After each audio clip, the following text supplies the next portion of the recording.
If you are looking for a granola bar recipe that's healthier than anything that you're going to find in the store and that tastes amazing, then you are going to love this recipe. I'm even going to show you how to make it with fresh milled flour, and I'll give you an all-purpose flour option too, because anyone can make these. We'll start by preheating our oven to 350 degrees. We need 1 cup or 120 grams of soft white wheat flour, or if you're using all-purpose flour, you just use 3/4 of a cup or 96 grams. You always want to turn on your mill before you put your wheat berries in. I always adjust the knob until it starts clicking together like this so you get a finer grind.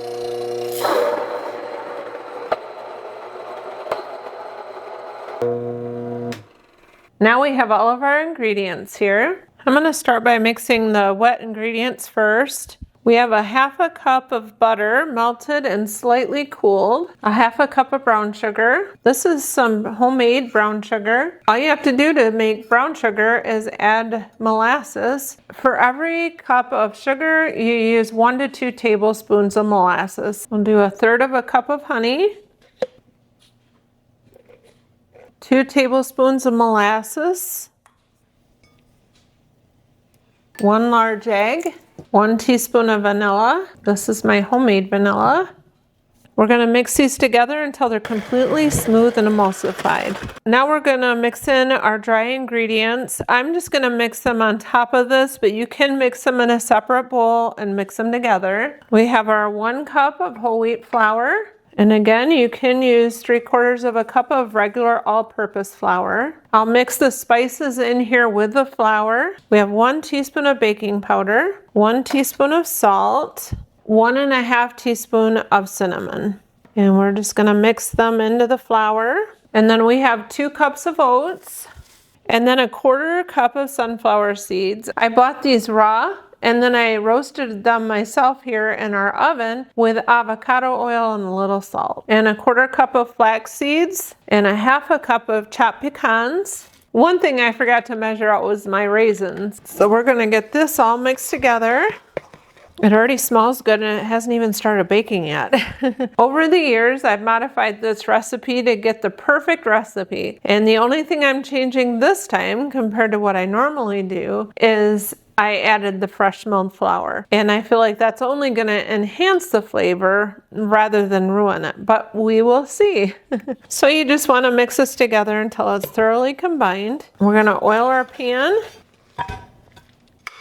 I'm just going to use my hands and press this out into the bottom of the pan.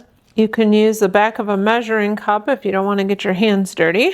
You want to press it in there pretty good so that it all holds together. I'm going to clean up my edges just a little bit so it don't look quite so messy. But sometimes it bakes onto the edge of the pan and it's hard to get it off. All right, let's get these in the oven.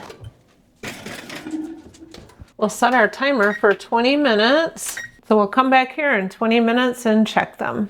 Okay, I added about 5 minutes to the timing and I'm thinking this should be about done. Yeah, it feels like it's done. I usually just check to make sure it kind of bounces back. And you can insert a toothpick if you want also, but I feel like this is done. You want to make sure that the edges are nice and brown. I'm gonna just set this here and let this cool before we cut into it. Let's go ahead and cut into these. We got some thunder happening outside today.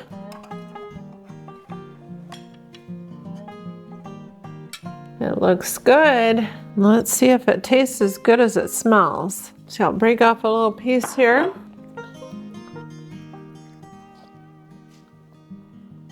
It's still kind of warm.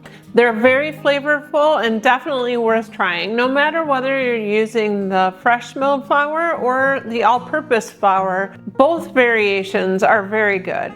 I'm so glad that I tried the fresh milled version because I feel like it's a very nice addition and it also has all the added health benefits with it.